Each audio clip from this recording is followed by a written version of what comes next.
Ici, dans notre propre pays, l'ambassadrice israélienne a taxé de terroristes tous ceux qui ont été tués lundi, y compris les enfants et les bébés.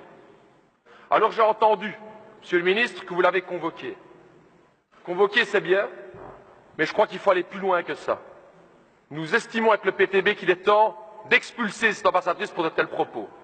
Chers collègues, permettez-moi d'abord d'exprimer toute ma solidarité avec le peuple palestinien qui souffre beaucoup aujourd'hui. Et, Monsieur le ministre, j'aurais voulu vous interpeller sur cette situation intenable.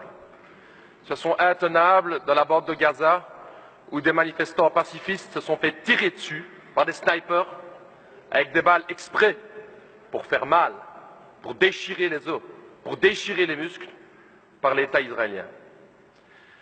Et chers collègues, une fois de plus, nous ne pouvons que dénoncer l'hypocrisie de la communauté internationale et plus particulièrement de l'Europe et de la Belgique. N'importe quel autre pays au monde aurait fait le quart de la moitié de ce que fait Israël, on aurait déjà appliqué un embargo. N'importe quel autre pays du monde aurait été chercher une telle répression, appliquer une telle répression, qui aurait déjà eu des motions et des sanctions. Mais non, quand il s'agit d'Israël, on se tait. Quand il s'agit d'Israël, on fait quelques déclarations, mais surtout, aucune sanction. Pourquoi ce deux poids, deux mesures? Pourquoi tellement intervenir contre les autres pays et jamais prendre des sanctions contre Israël? Ça, c'est la question que l'ensemble des peuples du Sud nous pose comme question. Pourquoi cette hypocrisie? Ici, dans notre propre pays, l'ambassadrice israélienne a taxé de terroristes tous ceux qui ont été tués lundi, y compris les enfants et les bébés. Alors j'ai entendu, Monsieur le ministre, que vous l'avez convoqué. Convoquer, c'est bien, mais je crois qu'il faut aller plus loin que ça. Nous estimons avec le PTB qu'il est temps d'expulser cette ambassadrice pour de tels propos. Lorsque le peuple sud-africain se battait pour l'égalité des droits, ils sont battus contre l'apartheid, comme l'apartheid aujourd'hui existe en Israël.